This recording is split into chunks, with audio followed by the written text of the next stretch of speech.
Salve, salve, aluna e aluno. Quem é que está aqui na área? O professor Aprígio, fazendo aquela perguntinha básica. Tem aluno aí? Eu espero que sim. Já vou pedir para a produção abrir essa imagem aí, por favor. Perfeito. Eu vou pedir para a produção segurar aí, que eu já vou para o nosso próximo slide. Presta atenção na temática que a gente vai trabalhar. Uma temática que tem uma importância singular. Vai fazer toda a diferença você saber um pouquinho mais sobre esse assunto, tá? Água e o esgoto tratado. Volta aqui comigo, por favor, produção, bem rapidinho. Não pensa diferente, porque pode ter certeza. Se você pensa diferente em não dar a devida importância para esse assunto, você está fadado, infelizmente, a um insucesso. Porque isso tem a ver, gente, sabe com o quê? Com qualidade de vida. Isso tem a ver com saúde pública, isso tem a ver com o IDH, o Índice de Desenvolvimento Humano. Por isso que eu chamo a atenção de vocês. Isso aqui tem a ver com políticas públicas, dialoga com muitos outros saberes.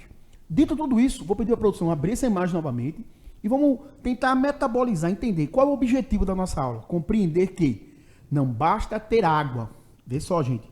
Guarda essa informação. Não basta ter água. Essa água tem que ter qualidade, tem que ser uma água digna de ser usada.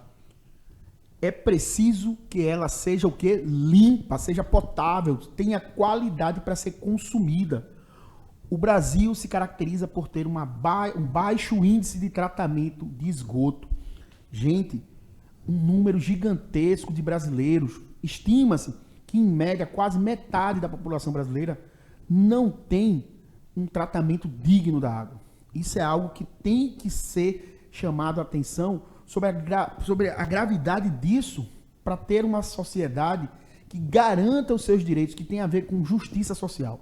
Você pode estar dizendo, mas Aprígio, isso é uma aula de ciência, é uma aula de história, é uma área de... Não, é uma aula de cidadania, porque conhecimento te dá o quê? Te dá poder. Poder para o quê? Para transformar a tua realidade. Como diria Chico Toicinho, conhecimento é poder.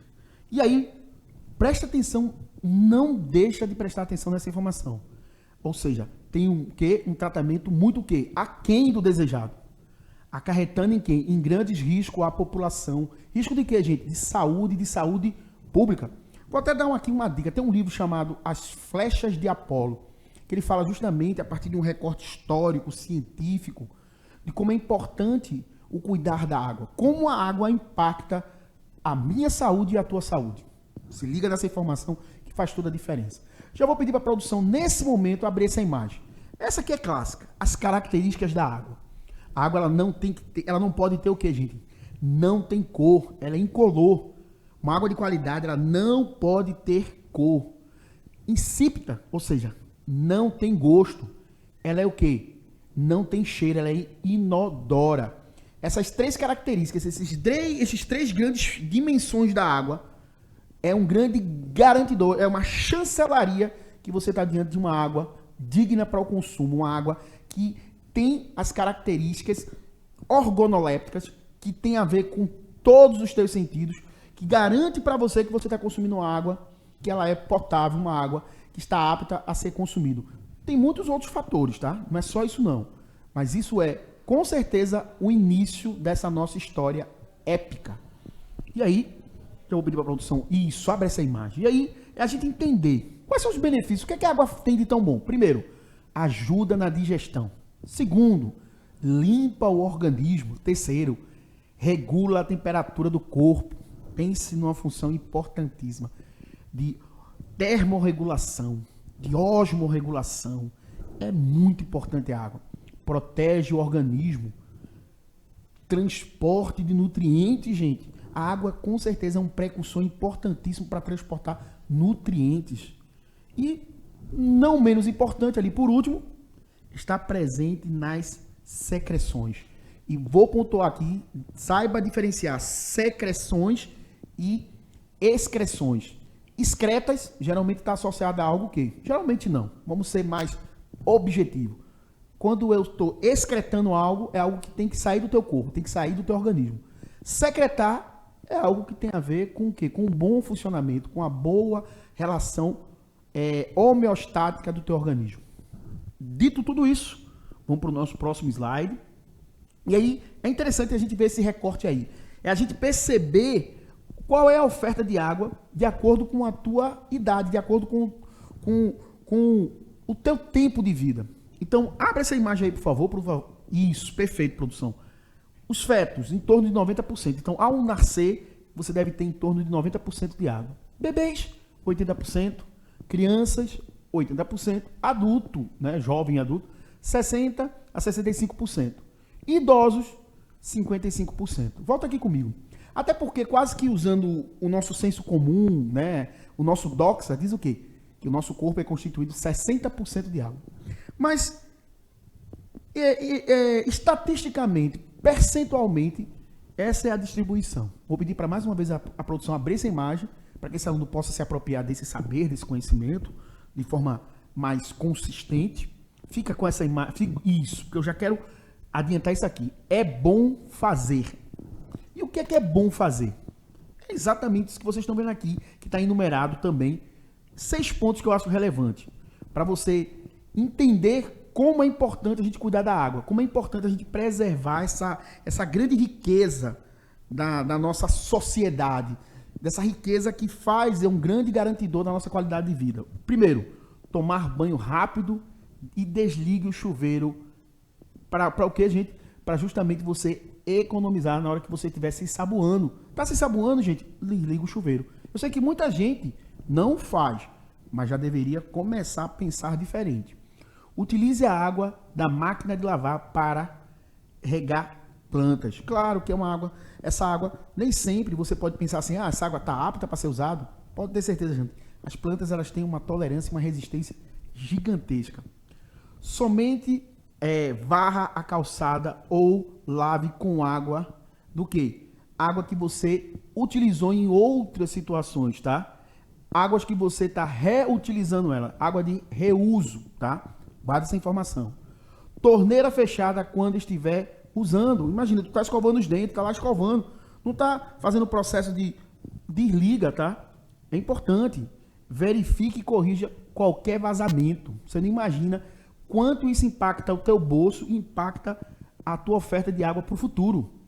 Use a máquina de lavar sempre o quê? Cheia. Depois que você fizer o quê? Gerenciar as roupas de todo mundo de casa. Ter esse gerenciamento saudável faz toda a diferença. Também para você economizar no teu bolso. Então veja como isso impacta não só a questão que envolve a oferta hídrica, essa água de qualidade, mas também o teu bolso. E não tem como a gente não dialogar com isso, gente. Faz toda a diferença. E aí, já vou pedir para a produção abrir a nossa próxima imagem, para que a gente possa vislumbrar, entender um pouquinho, gente. Como é a oferta de água no mundo? Como é a oferta de água? Mas a água que eu estou falando aqui não é qualquer água. Eu estou querendo dizer a água doce, a água que estaria apta ao consumo humano, tá? A gente tem em torno, vamos dizer, em torno de, se você considerar 97% da água, ela estaria numa forma que estaria inapta ao uso humano. Só se, claro, em alguns países do mundo, por exemplo, Israel, faz a chamada osmose reversa, que é pegar uma água que tem um alto nível de salinidade, de cloreto de sódio, e por essa osmose reversa fazer com que ela se torne uma água doce. Que é uma técnica extremamente sofisticada, que pode ter certeza, Israel é o grande, vamos dizer assim, pioneiro dessa técnica, dessa tecnologia, e que hoje, com certeza, ela é uma grande referencial para o mundo, tá? Aqui tem um exemplo da água congelada, que é 2%, e apenas 1% estaria acessível, né, nos lagos, nos rios, nos corpos d'água que são usados. Não preciso dizer para vocês que o Brasil, né, ele é um país que generosamente tem muita oferta de água, embora que a gente não cuida da maneira que deveria cuidar. Então fica essa informação, gente. Não subestima essa informação, porque essa informação ela impacta muito a tua história de vida, ela impacta muito a tua qualidade de vida. Então guarda essa informação, porque essa informação, gente, faz toda a diferença. Abra essa imagem de novo aí, por favor, produção, para que esse aluno possa se apropriar, que ele possa ver com carinho, com muito, muito cuidado e muito respeito. Então, a partir disso, por favor, produção, deixa a imagem desse jeito que a gente já vai para a nossa próxima imagem. E eu não podia deixar de falar, gente, sobre as etapas da ETA, que são o quê? Estações de tratamento de água, que basicamente elas se dividem nesses 6 momentos. Em alguns um pouquinho mais, outros menos, mas basicamente é isso. É isso que a gente tem para agora.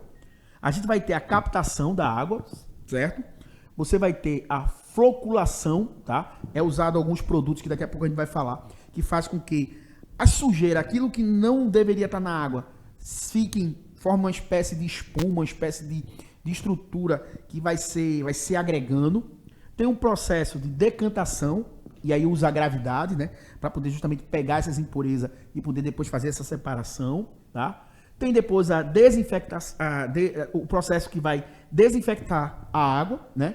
A partir do quê? Do uso de algumas substâncias como o cloro, vai ter também o uso do flúor, que com certeza impacta a nível de saúde pública, porque tem uma relação íntima no quesito cuidar da saúde para evitar cariogênicos, também conhecido como cáries. Então, uma forma também de impactar a nível de saúde pública. E tem ali também o sexto processo, que seria a distribuição dessa água para o consumo das casas, né? E aí, vou pedir para que vocês vejam esse recorte, que aí está falando de tudo aquilo que a gente acabou de falar. Aquilo está dizendo tudo que você precisa nesse momento entender. Ali, ó, você vai ter lá uma represa que vai ser captado, né? Ou seja, vai ter o bombeamento, vai ter o processo de flotulação, que aí vai ter o uso de sulfeto de alumínio, cal, cloro. Vai ter aí, a partir disso aí, dessa captação, o uso dessas substâncias, vai se criar vai ter o terceiro momento, que é esse processo de floculação. Depois vai ter esse processo de decantação por gravidade.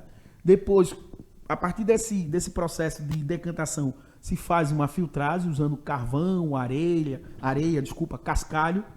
Aí vai ter um outro processo agora que a gente pode dizer que é esse processo de purificação, né, de desinfecção, que seria o uso justamente do cloro, do cal, do flúor.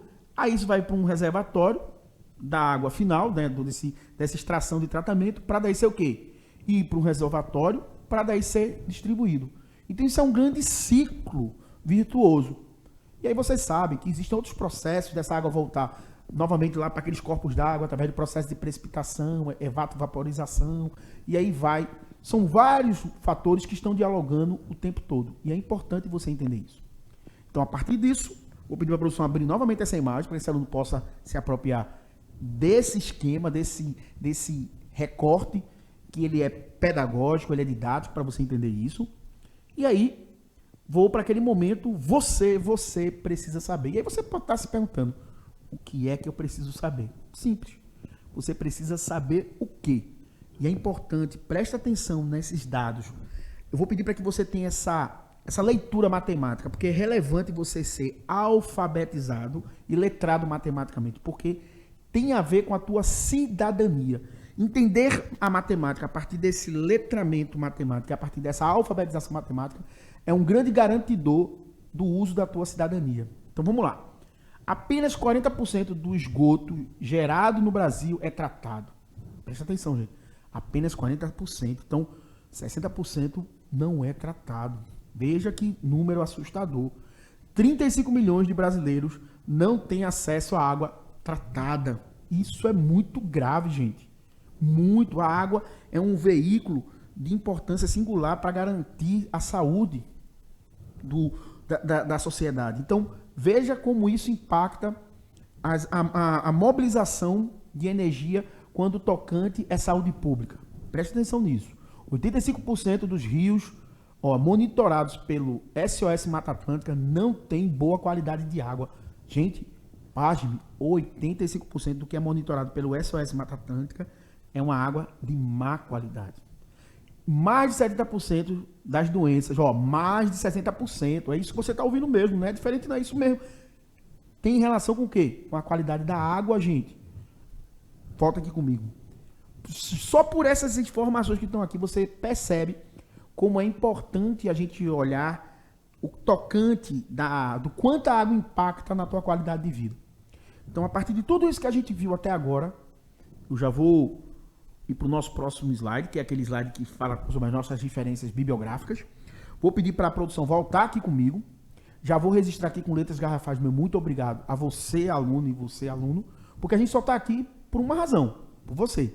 E, claro, eu não poderia deixar, nesse momento aqui, de agradecer à professora Bárbara, como sempre, de uma generosidade, de uma gentileza, e que essa generosidade, essa gentileza tem um grande objetivo, que é ser uma mediadora de relevância para gerar um ambiente de pertencimento e de inclusão. Porque não basta estar junto, você tem que fazer parte. Então a inclusão é isso, é fazer parte de um processo maior, que é o processo de garantir para o outro que o outro merece ser escutado, que o outro merece estar fazendo parte de algo maior, que é a nossa sociedade, uma sociedade que lida com a ideia de emancipação crítica e reflexiva. Agradecer a produção, na figura aí do meu amigo Adriano, e claro, a todos vocês mais uma vez. Dito tudo isso, já vou pedir para a produção, abrir essa imagem aí, a próxima aí, por favor, produção. Isso, exatamente. Nesse momento, eu desejo para vocês bons estudos. Tchau, tchau. Fui.